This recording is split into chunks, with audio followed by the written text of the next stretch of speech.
Hello दोस्तों, history with Anand sir मेरे इस यूट्यूब चैनल पर आप लोगों का स्वागत है। प्राचीन भारतीय इतिहास में हम लोग आगे बढ़ते हैं। हड़प्पा संस्कृति पर हम लोग चर्चा कर रहे थे और आज हम लोग हड़प्पा संस्कृति के धर्म पर चर्चा करेंगे। सिंधु घाटी सभ्यता या हड़प्पा संस्कृति का जो धर्म था वो निश्चित रूप से काफ़ी आकर्षक है और सिंधु घाटी सभ्यता का जो धर्म था उसमें बहुत सारे ऐसे तत्व हम लोग देखते हैं जो वर्तमान हिंदू धर्म में भी हम लोगों को नजर आते हैं। इसलिए हड़प्पा संस्कृति के धर्म को जो वर्तमान जो हमारा हिंदू धर्म है तो उसका पूर्व प्रजनक कहा गया है ना, क्योंकि हड़प्पा संस्कृति के धर्म के बहुत सारे तत्व वर्तमान हिंदू धर्म में भी हम लोग देखते हैं। ठीक है, अब सिंधु घाटी सभ्यता या हड़प्पा संस्कृति से मंदिर आदि का तो कोई प्रमाण हम लोगों को प्राप्त नहीं होता, लेकिन जो भी सामग्रियां खुदाई में हम लोगों को प्राप्त होती हैं तो उससे सिंधु सभ्यता के लोगों के धार्मिक विश्वासों का अनुमान लगाया जा सकता है कि किस प्रकार का धार्मिक विश्वास उन लोगों का रहा होगा। ठीक है, यहाँ पर सीधे सीधी अगर कोई आपसे पूछे कि भाई सिंधु घाटी सभ्यता के धर्म के बारे में आप क्या जानते हैं, तो उसको एक लाइन में आपको यही जवाब देना है कि सिंधु सभ्यता के जो लोग थे ये उर्वरता पंथ के उपासक थे। उर्वरता पंथ के उपासक थे का अर्थ है कि सिंधु सभ्यता के लोग हर उस चीज की पूजा करते थे जिसका संबंध किसी न किसी चीज के उत्पादन से था, है ना। मतलब कि हर वो चीज जो प्रोडक्शन को सपोर्ट करता है वो सिंधु घाटी सभ्यता के लोगों के लिए पूजनीय था। मतलब कि सिंधु सभ्यता के जो लोग थे वो उर्वरता पंथ के उपासक थे। अब सिंधु घाटी सभ्यता के धर्म में कुछ प्रमुख तत्व हैं, तो सबसे पहले हम लोग उन तत्वों की चर्चा करेंगे कि कौन कौन से इंपॉर्टेंट तत्व हैं सिंधु घाटी सभ्यता के धर्म से संबंधित। तो सबसे पहला क्या है, तो सबसे पहला है सिंधु घाटी सभ्यता के जो लोग थे वो मातृ देवी की जो है सो पूजा करते थे। मतलब मातृ देवी मतलब माता की पूजा, ये पहला तत्व जो है सो माना जाता है। फिर शिव की पूजा करते थे। दूसरा तत्व अगर हम लोग देखें तो सिंधु घाटी सभ्यता के लोग शिव की जो है सो पूजा किया करते थे। फिर पशुओं की पूजा ये लोग किया करते थे और पशुओं की जो पूजा है वो प्राकृतिक रूप में, अर्ध मानवीय रूप में और काल्पनिक रूप में की जाती थी। मतलब कि वास्तविक रूप में भी पशुओं की पूजा होती थी, अर्ध मानवीय रूप में जो है सो पशुओं की पूजा होती थी, मतलब आधा पशु और आधा मानव के रूप में, और फिर पूरी तरह से काल्पनिक पशुओं की भी जो है सो पूजा की जाती थी, जैसे एक श्रृंगी प्राणी या यूनिकॉर्न। ठीक है, फिर हम लोग देखते हैं कि वृक्षों की भी जो है सो पूजा सिंधु घाटी सभ्यता के लोग करते थे। वृक्षों को प्राकृतिक रूप में भी पूजा जाता था और फिर वृक्षों पर निवास करने वाले आत्मा के रूप में भी जो है सो उनकी पूजा की जाती थी। फिर हम लोग पाते हैं कि लिंग एवं योनि की जो है सो पूजा सभ्यता के लोग किया करते थे। ये लिंग की पूजा और योनि की पूजा ये मानव प्रोडक्शन को जो है सो सूचित करता है, मानव प्रोडक्शन की तरफ जो है सो इशारा करता है।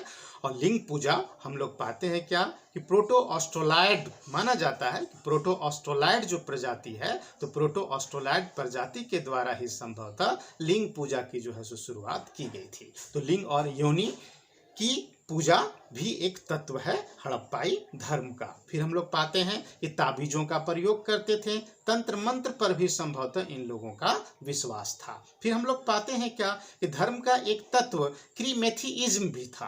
क्रीमेथीइज्म का मतलब है कि धूपदानों के माध्यम से पूजा, जैसे भगवान को हम लोग अगरबत्ती या धूप वगैरह जो दिखाते हैं तो यह पूजा करने का जो ये तरीका है, सुगंधित पदार्थों का जो प्रयोग पूजा में किया जाता है उसी को हम लोग क्रीमेथीइज्म कह रहे हैं। तो क्रीमेथीइज्म का भी हम लोगों को प्रमाण जो है हड़प्पाई धर्म से मिलता है। फिर हम लोग पाते हैं कि सभ्यता में योगाभ्यास, योग के माध्यम से भी जो है सो साधना किया जाता था। बहुत सारी ऐसी मृण मूर्तियां हम लोगों को प्राप्त होती हैं जो योग की मुद्रा में है। ठीक है, तो ये सब कुछ प्रमुख तत्व माना जा सकता है सिंधु घाटी सभ्यता का। अब एक एक करके सब चीज पर हम लोग चर्चा करते हैं। ठीक है, सबसे पहले हम लोग बात करते हैं मातृ देवी की पूजा। मतलब कि सिंधु घाटी सभ्यता के जो लोग थे वो मातृ देवी की पूजा करते थे, माता की पूजा करते थे।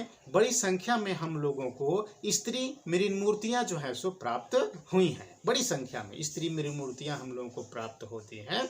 और ये जो स्त्री मृण मूर्तियां हैं वो देखने में बिल्कुल भी खूबसूरत नहीं है, मतलब उसको बहुत सलीके से जो है सो कलात्मक रूप देते हुए नहीं बनाया गया है ना। मतलब कि जैसे तैसे जो है सो इन मूर्तियों को बना लिया गया है। इससे यह निष्कर्ष निकाला जा सकता है कि इन मूर्तियों का उपयोग खिलौने के रूप में नहीं होता था और इसका अपना एक धार्मिक महत्व था। और बड़ी संख्या में जो स्त्री मृण मूर्तियां हम लोगों को प्राप्त हुई हैं, तो उससे अनुमान लगाया जाता है कि माता की पूजा, मातृ देवी की पूजा सभ्यता में जो है सो प्रचलित थी, है ना।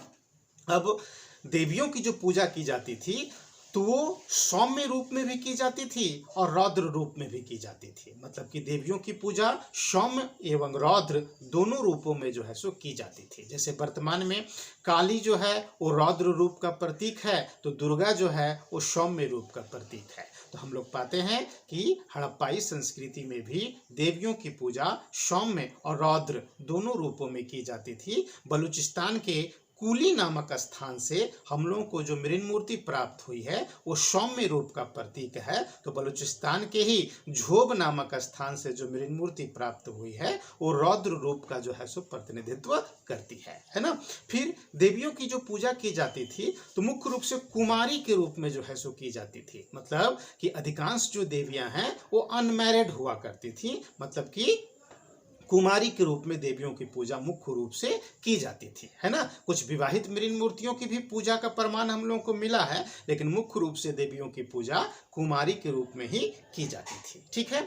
अब हड़प्पा से हम लोगों को एक मृण मूर्ति प्राप्त हुआ है, एक स्त्री की मृण मूर्ति प्राप्त हुई है जिसके गर्भ से पौधे को जो है सो निकलता दिखाया गया है ना। मार्शल महोदय ने इसे शाकंभरी का रूप कहा, मतलब पृथ्वी माता का जो है सो रूप कहा। ठीक है। इसी प्रकार से हड़प्पा से प्राप्त एक मुहर में एक स्त्री के सिर, स्त्री जो है वो सिर के बल जो है सो खड़ी है, और मोहनजोदड़ो से प्राप्त एक मृण मूर्ति में देवी के सिर पर जो है सो एक पक्षी पंख फैलाए बैठा है। ये सभी मातृ देवी की जो है सो प्रतीक थी, है ना। पृथ्वी को माता के रूप में पूजा जाता था और कई रूपों में, कई तरह से जो है सो इस माता की जो है सो अभिव्यक्ति की गई है ना। मुहर में अलग अलग प्रकार के चित्र हम लोगों को मिलते हैं। तो कुछ मृण मूर्तियां हम लोगों को प्राप्त होती हैं जो मातृ देवी की मूर्तियां हैं, और माता की पूजा अलग अलग रूपों में जो है सो की जाती थी, ऐसा प्रतीत होता है। इसी प्रकार से कुछ ऐसी भी मृण मूर्तियां हम लोगों को प्राप्त हुई हैं जो गर्भणी के रूप में चित्रित है तो मतलब उसको गर्भवती के रूप में जो है सो दिखाया गया है। तो माना जाता है कि पुत्र प्राप्ति के लिए ये चढ़ावे के रूप में जो है सो इसका प्रयोग किया गया होगा, है ना। चढ़ाया गया भेंट इसको जो है सो माना जा सकता है। ठीक है कि ऐसी छोटी छोटी मृण मूर्तियां जो गर्भवती स्त्री की हैं और उसको जो है सो चढ़ाया गया है कहीं पर, है ना। तो माना जाता है कि पुत्र प्राप्ति के लिए जो है सो इस प्रकार का प्रयोग किया जाता था, है ना।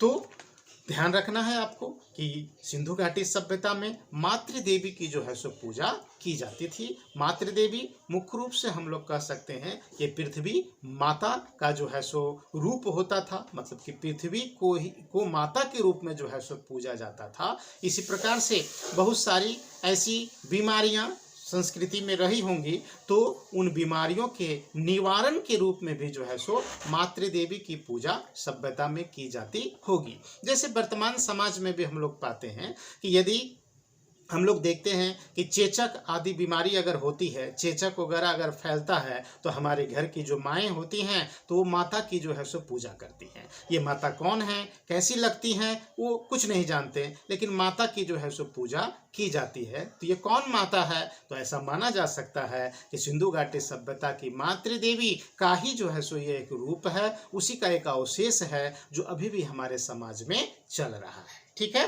तो मातृ देवी की पूजा सभ्यता के लोग करते थे। अब हम लोग आते हैं शिव की पूजा पर। ठीक है। सिंधु घाटी सभ्यता में सभ्यता के जो लोग थे वो शिव की जो है सो पूजा किया करते थे।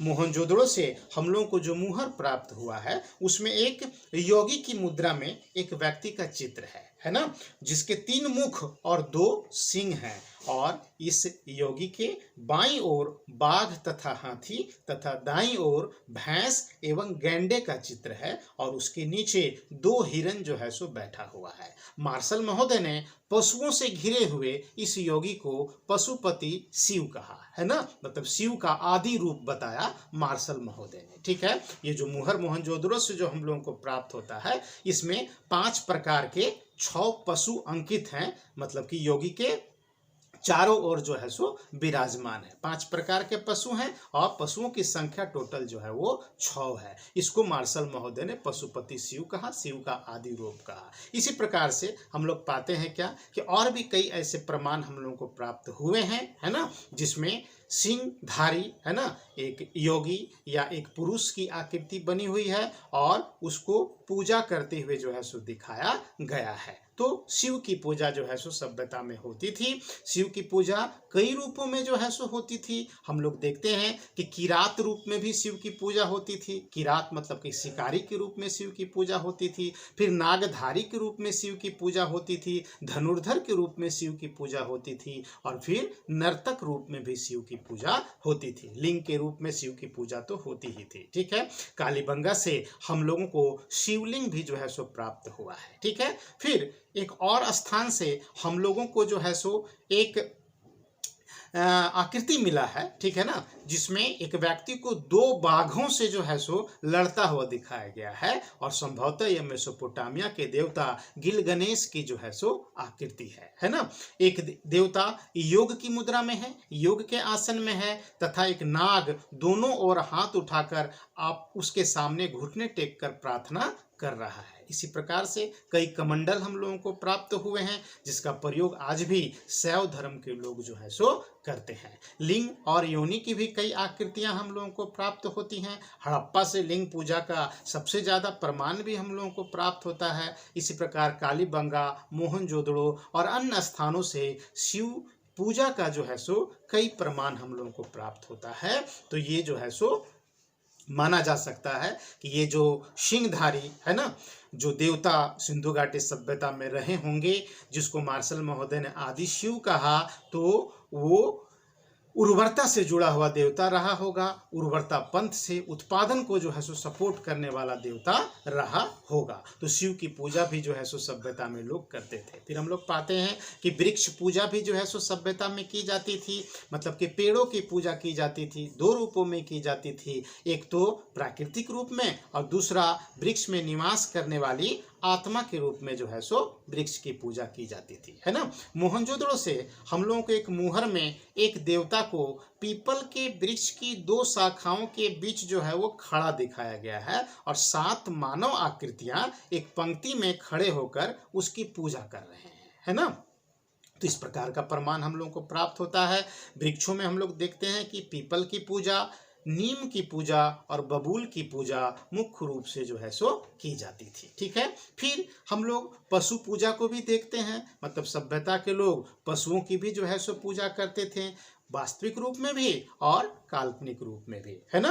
अब हम लोग पाते हैं क्या कि बहुत सारे ऐसे काल्पनिक पशु हम लोगों को प्राप्त होते हैं, है ना, जैसे एक श्रृंगी प्राणी, एक सिंग वाला जो है सो प्राणी, तो इसकी पूजा जो है सो सभ्यता में की जाती थी। फिर कुछ ऐसे प्रमाण हम लोगों को प्राप्त हुए हैं जिसमें 3 मुख वाला एक काल्पनिक जो है सो पशु है ना। फिर आधा मानव वाला जो है सो पशु भी हम लोगों को मिलता है, मतलब कि मानव मुख वाला बकरे का भी जो है सो हम लोगों को प्रमाण मिलता है ना, आकृति मिलता है। कहने का मतलब कि पशुओं की पूजा उसके वास्तविक और काल्पनिक रूपों में की जाती थी। मुख्य रूप से एक श्रृंगी पशु की पूजा, यूनिकॉर्न की जो है सो पूजा की जाती थी, जो सिंधु नदी का जो है सो प्रतीक माना जाता है ना, सिंधु नदी का प्रतीक था ये।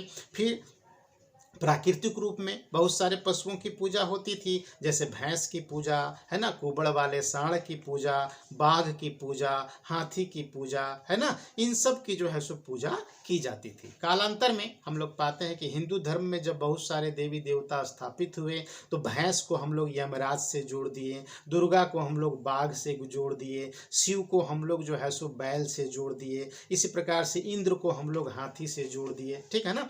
तो इनकी पूजा जो जो है सो सभ्यता में की जाती थी। फिर हम लोग पाते हैं कि हड़प्पा संस्कृति में हम लोग देखते हैं कि हवन कुंड का भी जो है सो प्रमाण प्राप्त होता है। हवन कुंड या अग्नि वेदिका का जो है सो प्रमाण हम लोगों को प्राप्त होता है ना। तो हवन कुंड का जो प्रमाण है मुख्य रूप से हम लोगों को कालीबंगा, लोथल और बनवाली से जो है सो प्राप्त होता है। कालीबंगा में तो हम लोग घरों में भी जो है सो अग्नि वेदिका का प्रमाण देखते हैं, मतलब कि हवन भी जो है सो पूजा का एक माध्यम रहा होगा। ठीक है, फिर हम लोग पाते हैं क्या कि सूर्य की पूजा जो है सो सभ्यता में की जाती थी, और सूर्य की पूजा जो है वो उसके प्रतीक के रूप में स्वास्तिक चिन्ह का जो है सो प्रयोग किया जाता था। मतलब कि स्वास्तिक का चिन्ह जो है, जो आज भी हिंदू धर्म में एक पवित्र चिन्ह के रूप में जो है सो जाना जाता है, तो स्वास्तिक का संबंध सूर्य से था और सूर्य की पूजा जो है सो लोग किया करते थे। चक्र की भी जो है सो पूजा की जाती थी। चक्र का संबंध भी जो है सो सूर्य से रहा होगा। ठीक है, इसी प्रकार से सभ्यता के लोग जो हैं योगासन भी किया करते थे, है ना। पक्षी की भी पूजा की जाती थी। पक्षियों में हम लोग बत्तख और कबूतर को जो है सो मुख्य रूप से देखते हैं पूजे जाते हुए। मतलब कि बत्तख का अपना एक विशेष धार्मिक महत्व था, और बत्तख और कबूतर इन दोनों को जो है सो सभ्यता में पूजा जाता था, और ये दोनों उर्वरता पंथ से जो है सो निकटता से जो है सो जुड़े हुए हैं, है ना। फिर सभ्यता में जल पूजा भी जो है सो प्रचलित था, है ना। नदी को जो है सो सभ्यता में पूजा जाता था। आज भी नदी पूजा से जुड़े हुए जो लोग हैं उनको हम लोग दरियापंथी के नाम से जो है सो पुकारते हैं। घड़ियाल की पूजा सभ्यता में की जाती थी, और घड़ियाल को नदी का जो है सो प्रतीक माना जाता था, है ना। फिर हम लोग देखते हैं कि नागों की जो है सो पूजा होती थी। लोथल से नाग पूजा का हम लोगों को प्रमाण प्राप्त होता है। तो सर्प पूजा भी सभ्यता में किया जाता था। सांपों की भी पूजा की जाती थी। फिर हम लोग देखते हैं कि लोगों का प्रेतवाद पर भी जो है सो विश्वास था। प्रेतवाद वह धार्मिक अवधारणा है जिसमें प्रेतों, पत्थरों आदि की पूजा इस भय से की जाती है कि उसमें बुरी आत्मा का जो है सो निवास है ना। बड़ी संख्या में जो ताबीज आदि हम लोगों को प्राप्त होते हैं, तो ये प्रेतवाद की ओर जो है सो इशारा करता है। फिर हम लोग पाते हैं कि सिंधु घाटी सभ्यता से बहुत सारे ऐसे अवशेष हम लोगों को प्राप्त होते हैं जो बताता है कि सभ्यता के लोगों का पुनर्जन्म पर भी जो है सो विश्वास था, परलोकवाद पर भी इन लोगों का जो है सो विश्वास था, है ना। क्योंकि कब्रों में, है ना, बहुत सारी ऐसी सामग्रियां प्राप्त होती हैं जिससे परलोकवाद की तरफ जो है सो इशारा करता है। मतलब सभ्यता के लोग परलोकवाद पर विश्वास करते थे, और पुनर्जन्मवाद पर भी इनका संभवतः विश्वास रहा होगा। इसी प्रकार से पशु बलि और नर बलि का भी जो है सो प्रचलन सभ्यता में रहा होगा। कालीबंगा से हम लोगों को जो प्रमाण प्राप्त हुआ है वो पशु बलि और नर बलि की ओर जो है सो इशारा करता है। ठीक है, तो इतनी चीज़ों को जो है सो आप ध्यान में रखिएगा। सिंधु घाटी या हड़प्पा संस्कृति के धर्म से संबंधित अगर आपसे पूछे कि भाई सिंधु घाटी सभ्यता के धर्म के बारे में आप क्या जानते हैं, तो एक लाइन में कि उर्वरता पंथ के ये लोग उपासक थे। हर उस चीज की पूजा करते थे जिसका संबंध किसी न किसी चीज के उत्पादन से था, प्रोडक्शन से था, है ना। पूजा में मातृदेवी की पूजा करते थे, शिव की पूजा करते थे, वृक्ष पूजा करते थे, पशुओं की पूजा करते थे, पक्षियों की पूजा करते थे, जल पूजा करते थे, सर्प पूजा करते थे, सूर्य की पूजा करते थे, है ना। और सूर्य की पूजा प्रतीक के रूप में खास करके स्वास्तिक और चक्र के रूप में जो है सो की जाती थी। योग पर भी जो है सो लोगों का विश्वास था, और योग भी जो है सो उपासना का एक साधन था। ठीक है, बहुत सारी ऐसी मृण मूर्तियां हम लोगों को प्राप्त होती हैं जो योग की मुद्रा में है ना। इस प्रकार से प्रेतवाद आदि पर, परलोकवाद पर, पुनर्जन्मवाद पर भी लोगों का जो है सो विश्वास था।